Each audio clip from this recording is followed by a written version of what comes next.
Hello, everybody. You're watching Liquid Lunch on Biz TV. I'm Frank Morano, sitting in for John Tabacco. Well, the economy is going to be a big subject of Tuesday night's presidential debate. And you can bet that we're going to hear from Joe Biden that President Trump, through his mismanagement of the coronavirus, has had a deleterious effect on our economy. And President Trump's prescriptions for how to fix the economy have not done the job. Well, one area where it's indisputable that Donald Trump has had a positive impact on our economy is the book publishing industry. And you look at the New York Times bestseller list up and down. There's pro-Trump book, anti-Trump book, pro-Trump book, anti-Trump book, and he has certainly been a boon to the publishing industry. Well, publishing is something our next guest certainly knows a lot about. Nina Burleigh is a 6-time New York Times bestselling author. Her latest book is The Trump Women, Part of the Deal. Nina, thanks so much for joining me on Liquid Lunch. Thanks for having me. So it's fair to say that your book does not portray the president in a positive light, right? Well, I'm not a huge fan of the way that he treats women, but it's really about his family, the women in his family. So the 3 wives, Ivana, Marla, and now Melania, his mom and his grandma and Ivanka, his daughter. So the top 6 women around him. And does he come off, anybody who listened to the Billy Bush tapes, who listens to and believes, as I do, the allegations, knows what he's about. And, it's not terribly uncommon behavior for men of that rank and age, right? So is it positive? It's not positive. It's not. I tried to be fair. Obviously, I'm not, openly, it's well known that I'm not a huge fan of his politics. But I found out some really interesting things about the Trump family and the women in the Trump family that I think kind of explain what he's about in terms of women, and also, the origin story with the immigrants and where these women come from. It's really fascinating, and it's not well known. Well, that's for sure. So let's talk about the immigration aspect of this. 3 of the 6 women you just referenced, 2 of his wives and his mom, were all immigrants to this country, right? What do we know about their immigrant story and how it's related Donald Trump's views, or how it's informed his views on either women or immigration?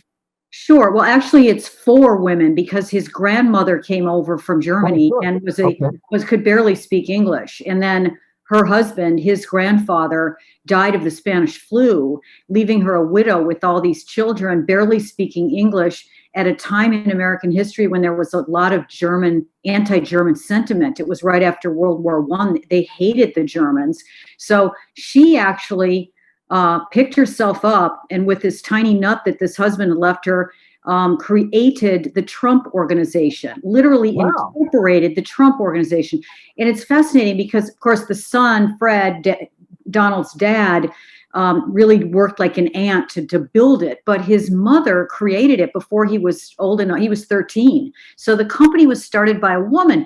This is, any other political operation in America right now would celebrate these types of things, right? Nope, not the Trump Organization. Not Trump. They don't talk about the fact that grandmother, and for a long time they even hid that there was that they were German. I mean, Fred Trump's obit in the New York Times says that he was Swedish. He started lying about that, in your view. Why lie about German heritage? Because by the Second World War, again, there was enormous anti-German sentiment in this country, right? Remember Hitler? So this was not a good time to be a businessman with a German accent, which he didn't have. He was raised and born here, but he spoke German to his mother. She was part of his life until he was in his 60s. She was in the home.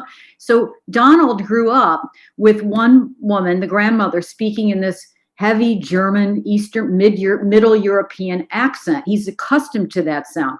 The mother then, Mary Ann Trump, also an immigrant, comes from an outer an outer island off the coast of Scotland. I went there. It's beautiful, but it was impoverished at that period of time. And her family, she was the 9th child of a fisherman. She arrived here at the age of about 17 or 18. Older sisters were already here, and they were all working as domestics. And her first job, I found this in the New York City census, her first job was as a maid in the Carnegie Mansion. So wow. Imagine that. Again, his mother, the mother of the President of the United States, worked as a maid, polishing banisters in one of the great homes of the richest people, the closest thing we have to royalty in this country.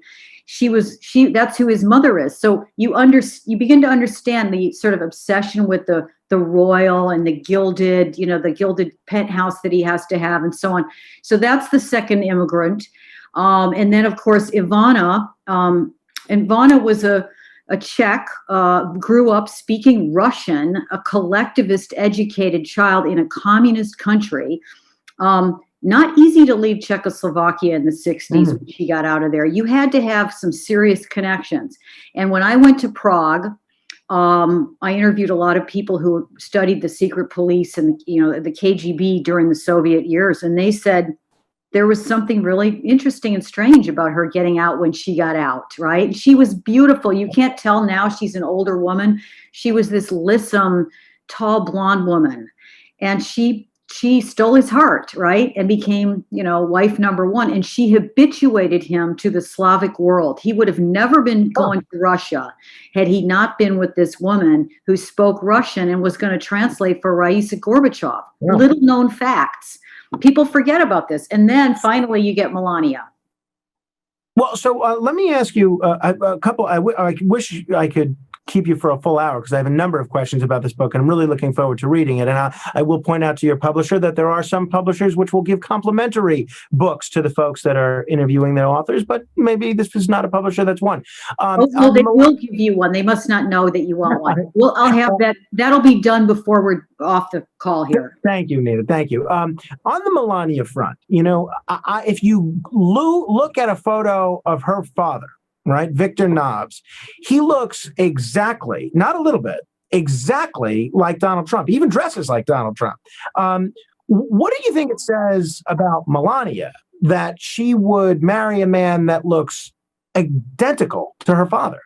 Well, I have to say, I don't think it's that unusual. I mean, my dad was blonde-haired and blue-eyed, and I have to say that if I look at all my boyfriends, most of them are blonde and blue-eyed, and my husband, who I've been married to for 20 years, kind of looks like, but do I have like a weird incestuous attachment to my dad? No, we have a good relationship. So I don't think that's particularly unusual. It's kind of what you're used to, maybe. I'm not going to go to that she married her daddy, but for sure, Trump and Knobs, from what I know about Knobs, and again, I was in Ljubljana interviewing people, they're kind of cut from the same cloth in a certain social economic. I mean, sure. Obviously Trump is inherited enormous amounts of wealth and is a rich man, and Knobs wasn't, but they're sort of the same kind of provincial, lumbering around. Knobs was known for chasing journalists off with bats. I mean, he has a temper, but also charming, apparently. I didn't meet him, but, reportedly both charming, but also has kind of a sketchy history with the law. You write in this book, Nina, that Donald Trump actually had a learning disability as a child. What was the learning disability, and how do you think that colored his adulthood and maybe even his presidency? Well, I don't have medical records on this. What I'm basing it on are descriptions of his childhood from his family and reports that I got from family members who believe that he never, when the joke in the family was when his book, Art of the Deal, came out, their joke was, well, Donald must have read one book finally. He was not a reader. And he had issues as a child growing up. His issues were, misbehavior. He behaved like an ADHD child. He was wild, uncontrollable. The family had to, at age 13, they couldn't handle him, and they sent him off to military school, where he got beaten a lot. And I think he had, clearly he had some issues with learning. Nina, final question. We only have about 10 seconds. But if there are people that like Donald Trump and are planning to vote for Donald Trump, will they still get something out of reading your book, or is it for Trump critics only? I think they will get something out of it, very much so. I recommend MAGA 2020 voters.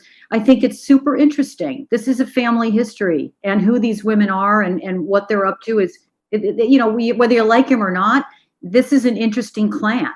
Well, Nina, and Ivanka may be put up for president. I predict that she will run for president. That will be interesting. The book is The Trump Women, Part of the Deal. Its author is Nina Burleigh. Check it out. Thanks so much for the time, Nina. You're welcome, and thank you. I'm Frank Morano. You're watching Liquid Lunch on Biz TV.